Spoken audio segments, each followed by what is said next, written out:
Assalamualaikum warahmatullahi wabarakatuh. Tuan-tuan dan puan-puan, tahukah kita bahawa pada hari Aidil Adha tidak ada amalan yang paling Allah sukai melainkan amalan itu adalah kita menumpahkan darah, yakni melaksanakan berkorban. Sebagaimana telah disebut oleh Nabi kita Nabi Muhammad SAW.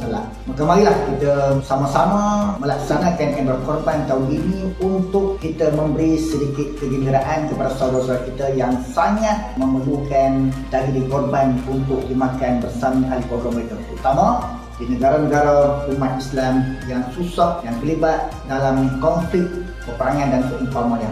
Semoga dengan ibadah korban yang kita lakukan ini, Allah Subhanahu Wa Taala menganjari kita dengan ganjaran pahala yang besar di sisi Allah Subhanahu Wa Taala. Ayo kita menghidupkan syiar Nabi Allah Ibrahim dan sunnah Nabi Muhammad dengan kita menyertai program ibadah korban yang dianjurkan oleh PASDIL.